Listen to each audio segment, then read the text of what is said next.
Hello, my name is Matthew Harris. I was born on February 15th, 1988, and I am currently 28 years old. Rick Ramirez, Richard David Ramirez Jr., born May 14th, 1969. I was born at Scott Air Force Base, Illinois. Mr. Ramirez, who were your parents? What were their occupations? My father was Richard, mother Sandy. My father is a school teacher, a retired school teacher, and my mother, stay-at-home mom. Okay. Did you have any siblings, and were any of those siblings in the military? Two sisters and one brother, and none of them served in the military. And what were you doing before you were in the service? I left for the service. I left for boot camp a couple months straight out of high school. So after I graduated high school, I enjoyed my summer and then headed on off to boot camp. Was not a great high school student, barely graduated. So just took off for the Navy shortly after that. Okay. And why did you choose the Navy? One of my friends from high school that was a couple years older than I was went into the Navy straight out of high school, so I was probably following him more than anything else. So that would be why I chose the Navy specifically. Okay. When you departed for training camp, what were your feelings when you left for training camp? I did become very anxious the closer it got. Came time for the night to ship out. I certainly did not want to go. And I tried figuring out some angles to not be able to go. So I was very, very apprehensive, very unsure. And very resistant to the decision that I had made a few months prior. Okay. Do you remember any of your instructors that you had in training camp? Yes, I do. At the time I started boot camp, my company commander was Petty Officer Gregorio. He was the head company commander for us.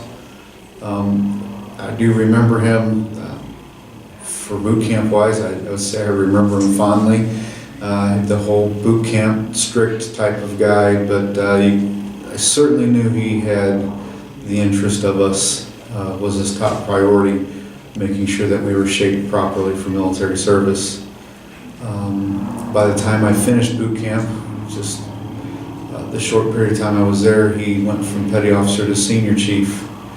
And the interesting thing about him was a couple of years later when I wound up at my last duty station on ship out to sea, I ran across him again, the big United States Navy, and there he was again. And by that time he had made senior chief, so he was certainly motivated and rewarded well for his efforts in the Navy.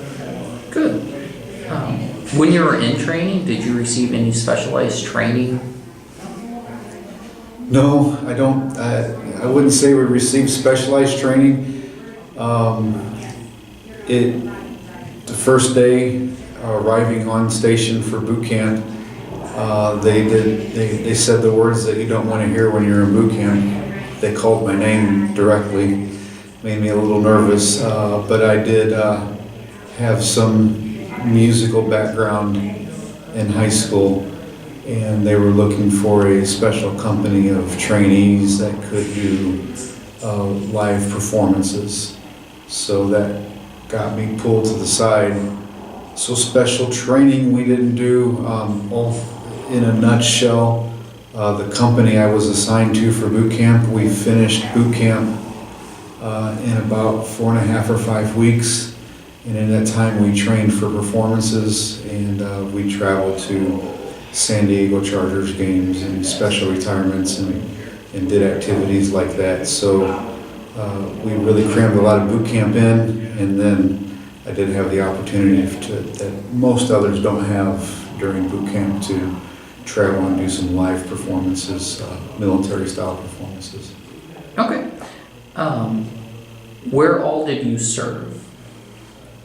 Boot camp was in San Diego, and then immediately out of there, I moved to the other side of the base and started training in electronics in San Diego. From there, I went to Chicago and did some more electronics training.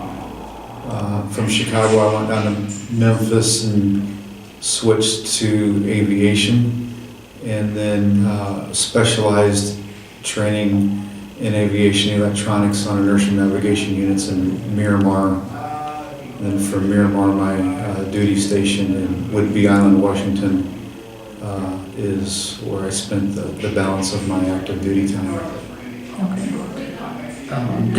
Were you ever on the front lines or witness any combat?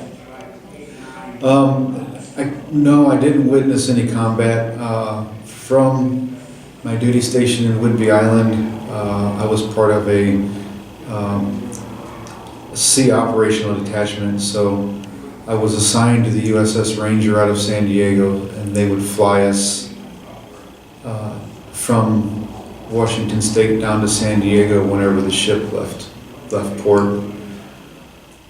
So they flew us down there for a couple workups, and then they flew us down there for our Westpac cruise. And the Westpac cruise that I went on was during Operation Desert Shield, Desert Storm, on a ship in the middle of the Persian Gulf. I did not really see any direct combat, but we did experience the loss of a crew while we were there. So while I can't say that I had mass loss around me, it was a different era, a different feeling in that part where we had a crew that didn't return. What kind of friendships did you have with fellow soldiers? There was a gentleman, Jim Porter, and it just happened that he and I were on I don't know if you want to call it the same track, but we wound up going to the same schools together and wound up at the same duty station. We wound up on the same ship together. He was the best of friends. You know, we hung out and did everything. I haven't seen or heard from him for quite some time, but while we were in, he was the best friend. I did get married while I was on active duty, and the interesting thing was being from Illinois, met another couple that was from a different part of the state, but they were from Illinois as well, and that friendship turned into something that we still communicate with them regularly to this day. So the being away and having something common can really develop into a bond that goes a long way. Did you stay in touch with family and friends while you were away from home? Mostly through letters, through writing back and forth was the main way of staying in touch. Not much opportunity out to sea to stay in touch.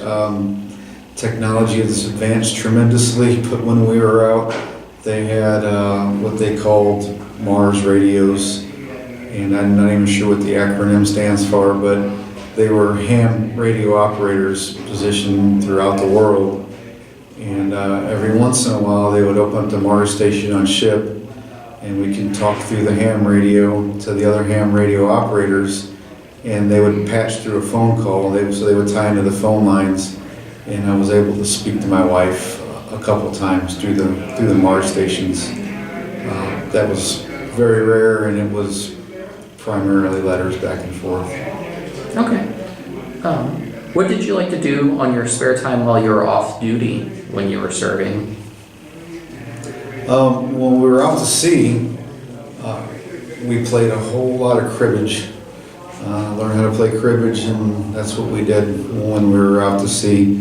While we were in port, in station particularly, Whidbey Island and down at Miramar. I played a lot of soccer. I have a big soccer background, so either a base team or pickup soccer or flag football, there was always activities going on. And then towards the end of my enlistment is when the Nintendo came out, so once I got in playing the games, and that occupied a little bit more time than it probably should have. When you came back home, how were you welcomed when you came back home? I was not around to the point where I would recall anything from the Vietnam era, but the stories you hear about how they were treated is just horrible. I think society as a whole wanted to right that wrong, and while we were in time of war or combat, as brief as it was for that particular conflict, or that portion of the conflict, when I came back, the greeting and the welcome was tremendous, heartfelt appreciation. It was unbelievable. It was more than I deserved. It was just out there doing my job, what I was supposed to do, and the gratitude the people showed, my family showed, was humbling and tremendous, and again more than I think it needed to be. When you came back home, was it easy to adapt back to civilian life? It was different. One of my early jobs when I came back, I did well in the Navy. I learned there that if I worked hard and did the right things, that I would be recognized and get advanced for it. I advanced fairly rapidly for the short time I was in, so that work ethic stuck with me when I came back. And so I had to find a job that would appreciate that type of work ethic. I worked in a labor type environment where if you worked harder than the other ones and made them look bad, then that wasn't appreciated. So it was difficult adjusting work-wise, but civilian life, by the time I had gotten ready to get out of the Navy, wasn't too much different. Earlier, it probably would have been different because it's very much regimented when you're in school and boot camp and whatnot. But later on in my enlistment, it was just more like going to work and going home. So the lifestyle wasn't too bad. I will say that it was interesting after my wife and I lived in our first home after we got out for a few years. We felt the itch. We were ready to move again because we had moved so much while we were on active duty that we felt like we needed to move. So there are things that you become accustomed to that you don't realize until it's gone and not there anymore. I know you had spoke about a few of the other people that you had served with. Do you keep in contact with anybody else that you have served with? No, that one family is primarily it. Okay. Are you in any veterans organizations at all? I am. I'm a member of the American Legion. I didn't join that till recently, but I am a member of the local post. Okay. What have you done since you have left the military? I started working at various jobs until I could find something steady. In the early 90s, I did get a job as a chemical operator at a local chemical plant. And that catapulted me in a direction of fire service. So I've been volunteer firefighter, but I've been very involved in industrial firefighting since then. So just working steady, going to school. While I was on active duty, I started college. Took me a while to finish it, but the motivation started on active duty to to get my degree, and since then I've gone on to get an advanced degree as well. Okay. How has serving in the military, how has that affected your life now? I would say the biggest thing was the discipline it brought to my life. I said earlier, I wasn't a great high school student. There was no college in my future. There was no organization to my life. The discipline that I learned and practiced while on active duty set me up to do well in college, to do well at work, and have the opportunity to advance in both places. Anybody that has asked me, I've always said that if it wasn't for the Navy, that who knows where or how or what I would be now. It certainly put me on a straight and narrow path that I was nowhere near finding on my own at 18 years old.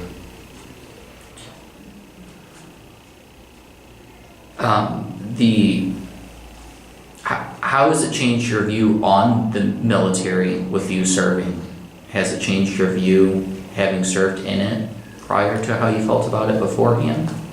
I don't recall specifically that I had a hard view on the military one way or the other. I had respect and honor for the military. I have an uncle that passed in the Vietnam War, and that had always placed a level of honor for those who served, just the way that we appreciate and respected him as a member of the family, dying in the line of service.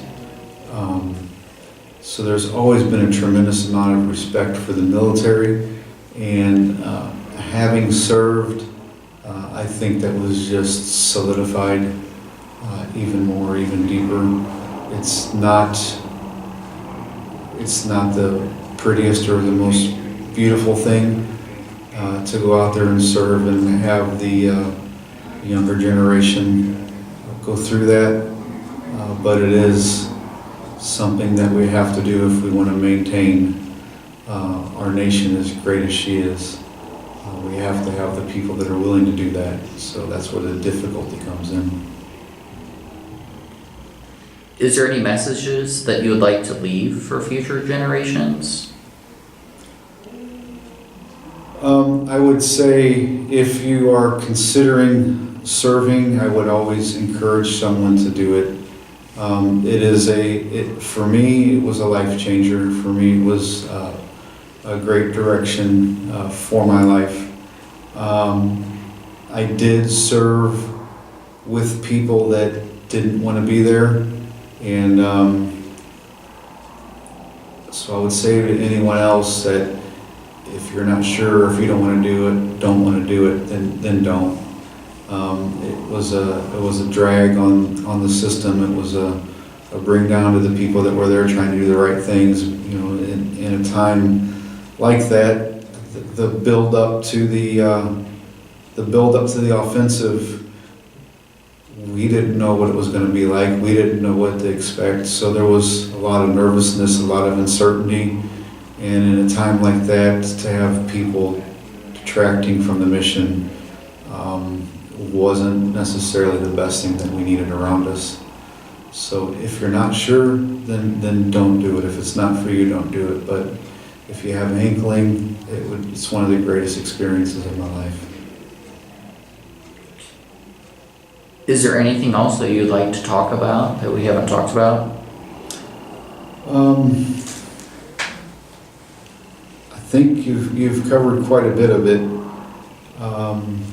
The one thing that I guess maybe to mention is I mentioned my uncle who passed in Vietnam, and while the first Gulf conflict was brief, there was loss too, and that feeling of I guess I'll call it the hush that came across the ship when we realized that one of the planes wasn't coming back. that really solidifies in me even now the sacrifice that everybody puts on when they put on the uniform, whether they're in the Navy or on the front lines, in the Marine Corps or the Army. What they do is the sacrifice is just tremendous. Even when they come home, the sacrifice is still tremendous. Honor them all. Honor everyone, everybody that ever chooses to put the uniform on. Hold them up. All right, well, I thank you for this. Thank you very much. All right, from Whidbey Island, Naval Air Station Whidbey Island is where I was stationed in the aviation intermediate maintenance depot, and there we worked on electronics. Well, the AIMD worked on all aspects of the planes, but it was intermediate, so it was stuff that they would bring into us, and then we would work on it, repair it, refurbish it, do whatever we need to do, send it back out, and it would get put back into planes. So it was kind of a longer term repair area, if you will. There I worked on the inertial navigation systems for any carrier-based aircraft was my responsibility. So we had inertial navigation units for the F-14s, F-18s, E-6s, EA-6Bs. We had a lot of different things that I had the responsibility for working on. From there, I think I had mentioned earlier, they would fly us down to San Diego and we would catch the ship and go out. I was on the USS Ranger, and it was supposed to be her last deployment. She was going to be retired, so we were all excited and looking forward to going out because it was going to be kind of a farewell cruise. I think there was something like 13 or 14 ports we were going to hit. Japan, both sides of Australia, Thailand, Hong Kong, and they just had all these places laid out for us to go to. But something happened in late December of 1990, and that was the invasion of Kuwait. And once that had occurred, all our plans were changed. I guess the invasion happened prior to that, but we left, and all our plans had changed. So we went from having this wonderful, joyous pleasure cruise to leaving San Diego, stopping in the Philippines long enough to take on supplies, and then straight into the Gulf. So our cruise wasn't as enjoyable as it was supposed to be. I wouldn't change it. It sure would have been nice to visit those places, but the respect I have for the task that we accomplished, I wouldn't change being part of that. The whole work up to, as we were heading over there, heading that way, the whole work up, again, there was nervousness, not knowing what was going on. I had a cousin that was serving in the Marine Corps at the time, and I knew that he was already on the ground. He had been on the ground in that region for a couple months before I even left. So to know that things were really kind of happening, nervous enough for me, really nervous for him. Being on a big, mighty aircraft carrier is at some points comforting, knowing you're removed a little bit, but at other times felt more like a sitting duck. The Straits of Hormuz, going into the Persian Gulf, there were just, you could see the ridges of hostile countries, and as we went through there, we knew that they had the ability to launch at us at any time. And in an aircraft carrier, there's not a whole lot you can do. You have to rely on the ships around you to defend you. So that was a little bit nerve-wracking as well, not being able to do anything about it other than sit there and wait until you were through. So we went in there, did our duty in the Gulf, and while we were out to sea, being in aviation, I wasn't sure how many times I would have an opportunity to be back and forth out to sea, so I chose to get my surface warfare specialist designation. I figured I can get my aviation warfare anytime in a naval air station anywhere, but surface warfare might be my only chance. So I did have the opportunity, and I did accomplish that while I was out to sea. A lot of interesting. It was great because I was exposed to all aspects of sailor life, whether it was damage control or running the boilers to drive the ship, or up in the intelligence center. It was probably one of the most interesting things, where you walk in the dark room and you've got the sailor writing backwards on the board like he's writing normally, and the other people in the room can read it. But the most interesting thing there was basically, I guess I'll call it a map of the Persian Gulf on the table, and it looked like you could walk from one side of the Gulf to the other without getting wet. There were so many ships in the Gulf at the time, and there were so many identified mines that they, not counting the ones that weren't identified, that they had mapped out and laid out there. Just looking at this map, it looked like somebody could start off on one shore and walk all the way across without even getting wet. That was really interesting to see all aspects of shipboard life and shipboard activity, and how everything runs on something especially as large as an aircraft carrier. So that was probably certainly one of the best things that I did while I was out to sea, was getting that surface warfare specialist designation. Being in aviation, they were happy to have me do that. Not a lot of guys sought that out, and I certainly enjoyed doing that. Once our duty was done there, we did hit several ports of call, and it was pretty interesting. Didn't hit a lot of them. We did stop in Abu Dhabi, and there at that time you bought gold by the cost of ounce for the day. So if you wanted a necklace or a bracelet or anything, they would just drop it on a scale. Didn't matter how beautiful or intricate it was. Whatever the cost of gold was for a day, that's what they charged. So it was interesting in that culture. We were there for a holy season, so it was interesting for the Muslim culture to be basically shut down during the day, and then how it came to life in the evening when sundown came around. So that was an interesting experience. Once we left the Gulf, then I did have the opportunity to participate in the crossing of the line ceremony. So I am a trusty shellback. I'm no longer a slimy pollywog.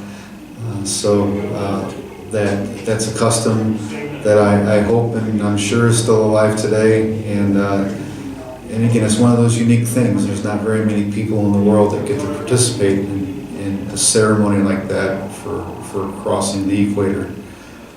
So we crossed the equator, stopped in Hong Kong, basically a shopping stop, bought some china and electronics, and then the Philippines and Thailand, and then back home from there.